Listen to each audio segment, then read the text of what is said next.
السلام عليكم ورحمة الله وبركاته. بسم الله والصلاة والسلام على رسول الله وعلى آله وصحبه ومن اتبعهم بإحسان إلى يوم الدين. So inshallah we continue. We have a new story today. We have today's story of Prophet Yusuf and his father, Prophet Yaakov. Prophet Yaakov is the son of Prophet Ishaq, who is the son of Prophet Ibrahim.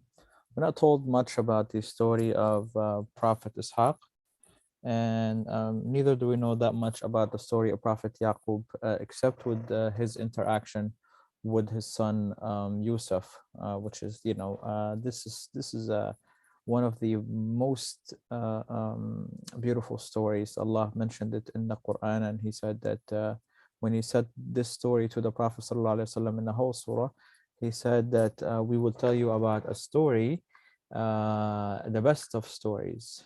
We're going to tell you about one of the best of stories, and this was the story of Prophet Yusuf. And it's very special also because the way Allah had narrated this story for us in the Quran is different than most of the other stories. The reason why is there is a whole surah dedicated to the story, which is the story of Prophet Yusuf, and you don't find the mention of Prophet Yusuf much in the rest of the Quran. But you do find him in this surah here, which is pretty lengthy. And there's a lot of details that are being mentioned from the story of Prophet Yusuf versus the rest of the stories of many other prophets. We may not find as much details as we would find in Prophet Yusuf, like we mentioned. And the entire surah from the beginning to the end is almost every ayah of it, for the most part, except a couple of ayahs in the beginning and a few ayahs in the end, like are speaking about Prophet Yusuf. Speaks about Prophet Yusuf, all of it, the entire surah, for the most part. So without further ado, let's get to the story of Prophet Yusuf. So the story, it starts with first, let's understand the family dynamic of Prophet Yusuf and Prophet Yaqub.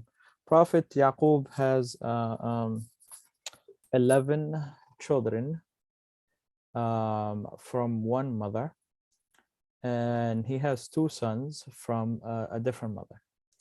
And the older sons, they are older in age, the one from the first mother, and the second two sons, they are from a different mother.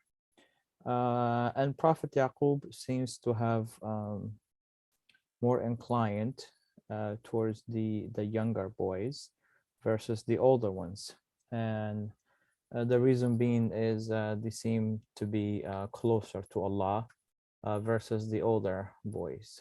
And the one who was favored the most or liked the most by Prophet Yaqub was his son Yusuf.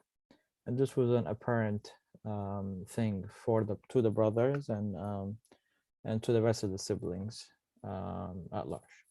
So that's the family dynamic, and they all live together. The older boys, they feel like they entitle to Prophet Yaqub's love because they are older in age, and they should be the favored ones, because they're the ones who are earning money and the ones who are helping out the family because they're adults and stuff like that, versus these young kids. So that's why there is jealousy involved here between the brothers. Prophet Yusuf sees a dream that's going to make things accelerate to a worse state. What is this dream? He goes to sleep, he sees a dream, and in the dream, Prophet Yusuf, he sees the sun and the moon and 11 stars all making sujood to him, bowing down to him. That's what he sees in the dream. The sun and the moon and 11 stars are bowing down to him. He doesn't understand the dream. He goes to tell his father, Prophet Yaqub, the dream. So Prophet Yaqub tells him something profound. He says, don't tell your brothers about this dream, because if they know about this dream, maybe they're going to plot against you, right? They're going to have jealousy towards you. So don't tell them your dream. And Prophet Yusuf is told this by his father, given this advice by his father. The brothers seems to realize that there is no way out of this except that they get rid of Yusuf, right? They're thinking if we get rid of Yusuf, then we can have the love of our father to ourselves. So he'll be focusing on us if we get rid of Prophet Yusuf. So that's what they decided on doing. Let's get rid of him. So there was two opinions among the brothers.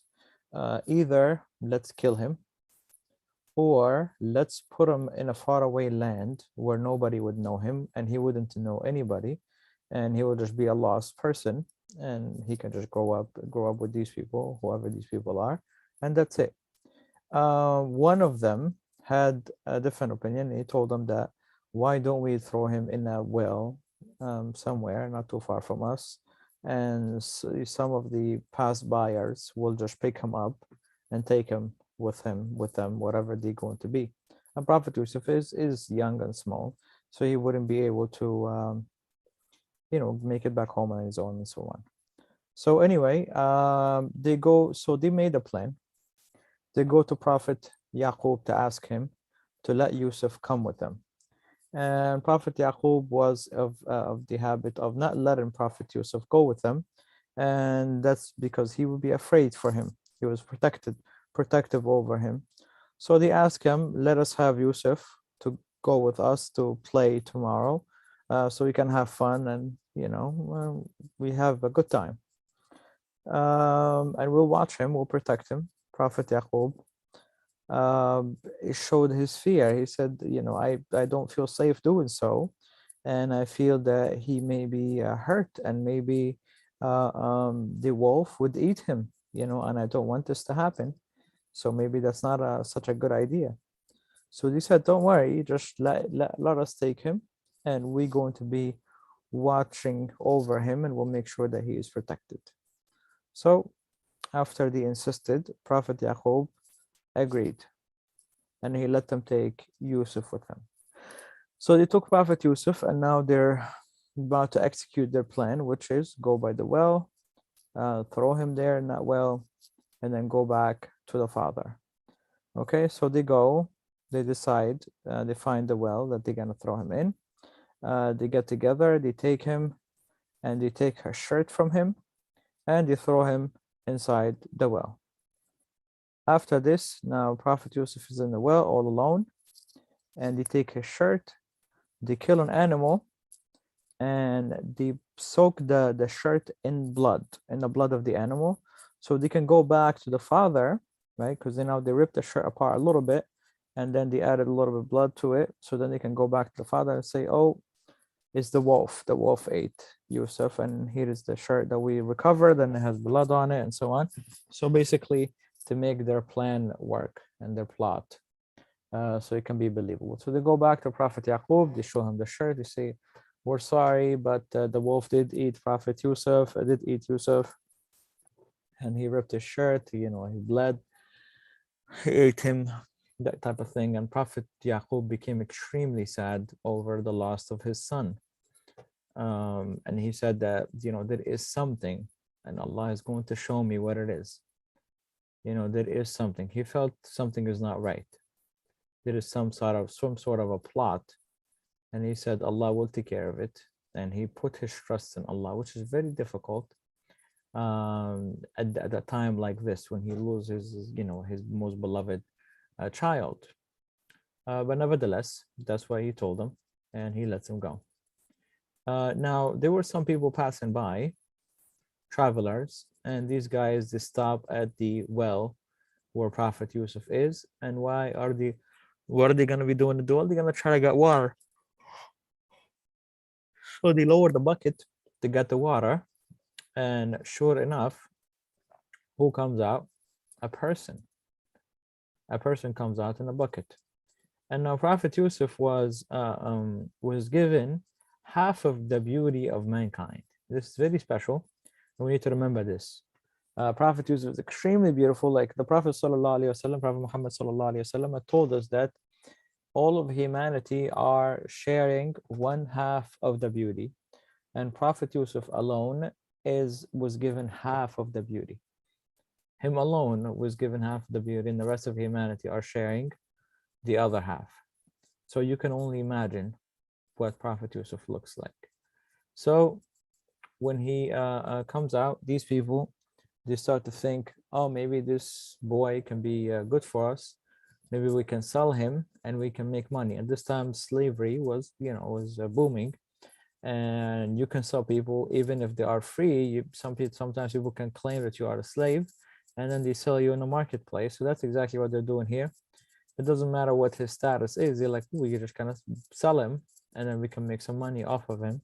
So they take him with them, and they continue on their travel until they arrive at a marketplace where they're going to place Prophet Yusuf for a bid for somebody to buy him.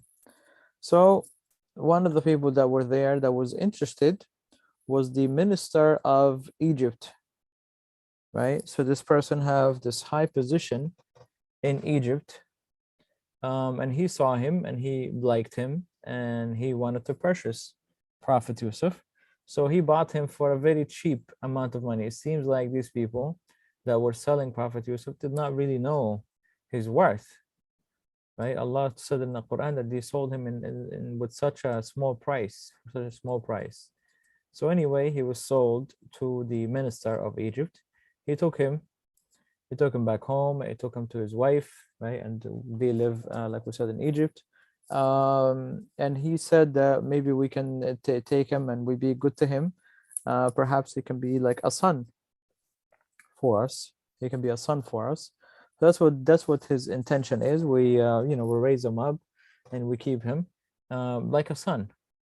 So that's what they did. Prophet Yusuf grew up in their house. And when Prophet Yusuf grew, Allah had given him knowledge and given him wisdom. He was a wise man and he was a knowledgeable man. Allah had bestowed upon him this knowledge and this wisdom that he was given.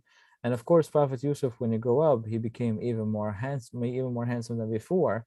Now, the lady that was the wife of the minister, the one who partially raised Prophet Yusuf, was interested in him. She liked him and she wanted him. So she have concealed this within her for years perhaps, but now she actually decided, she thinking that I need to do something about this. And she decided one day, where nobody was home except her and Yusuf, she closed the doors and she expressed how much she liked Prophet Yusuf, and she's getting close to him. But Prophet Yusuf, of course, rejected this, and he did not like this, start running away from her. He didn't like that, what she was doing. And she goes after him and pursues him, and she ends up ripping a part of his shirt, pulling him from the back, ending up ripping a part of his shirt. So at that same time, the door opens, and who is at the door? Her husband and the minister of Egypt, the one who bought Prophet Yusuf, and some of her family members, of that lady's family members.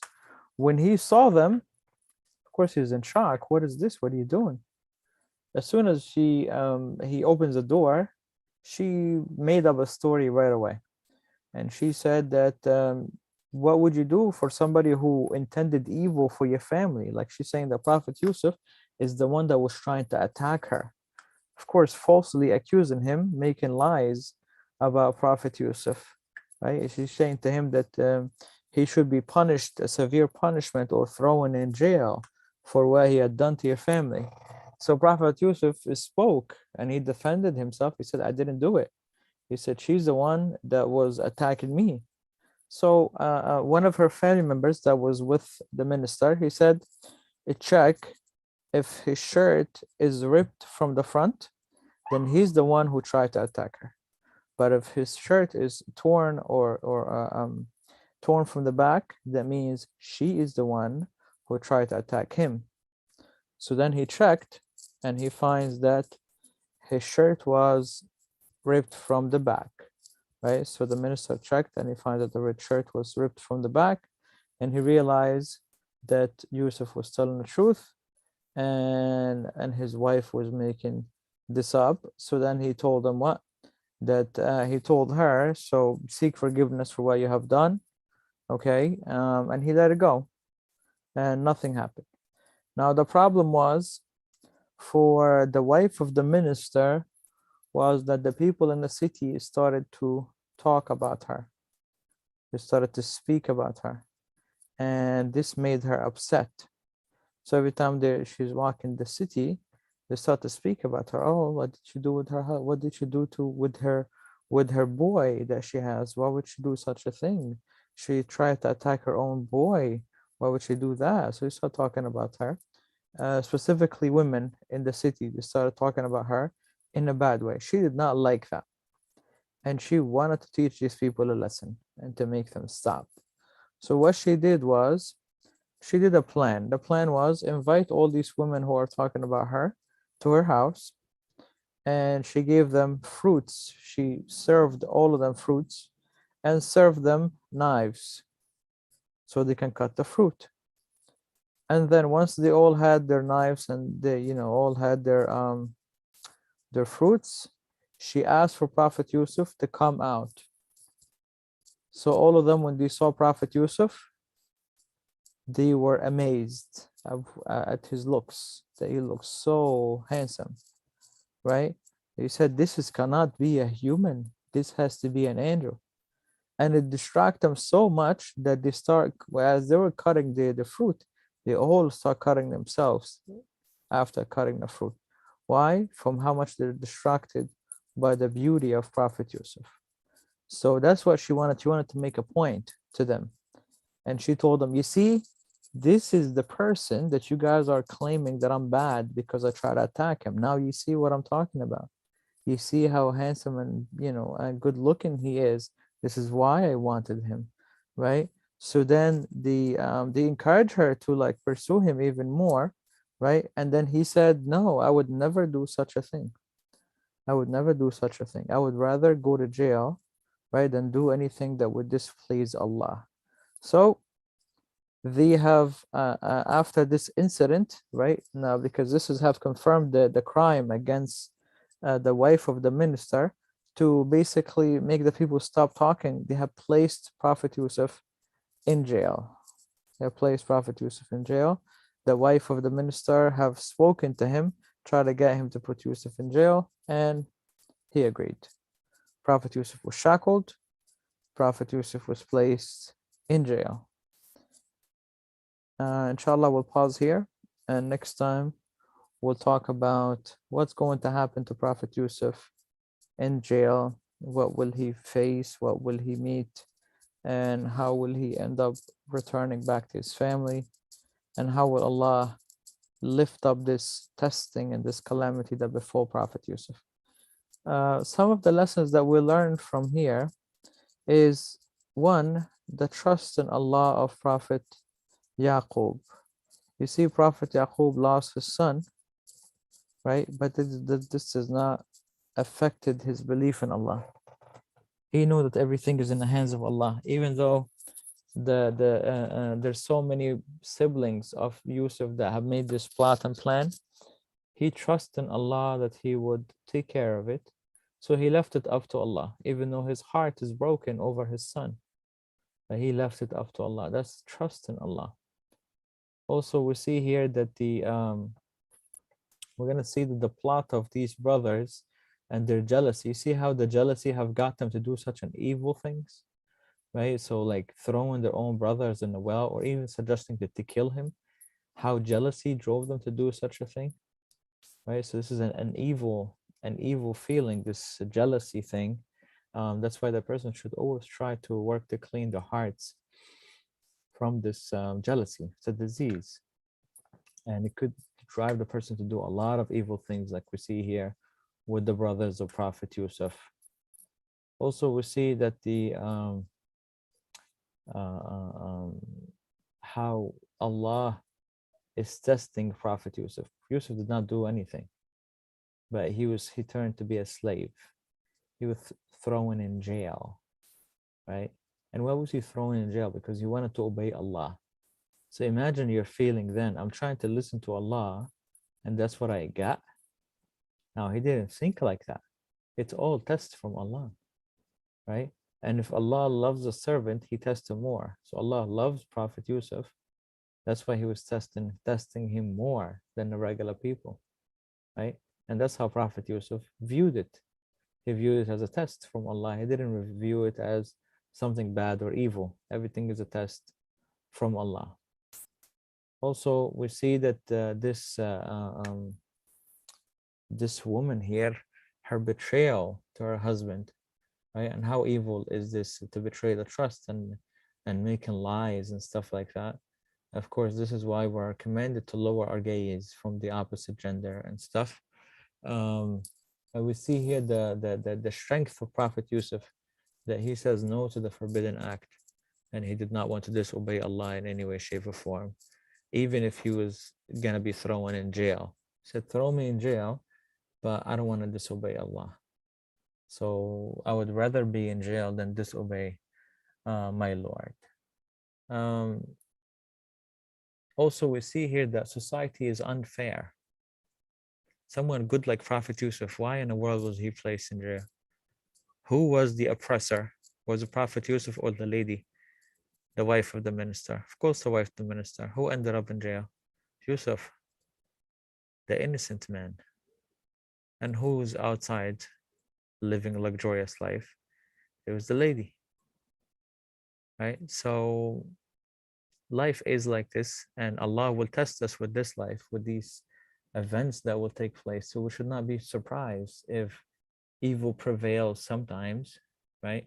But the final victory will always be to the people on the path of Allah, the slaves of Allah. But this happens sometimes. Okay, inshallah, let's pause here. We'll continue next time with the rest of the story. سبحانك اللهم وبحمدك أشهد أن لا إله إلا أنت أستغفرك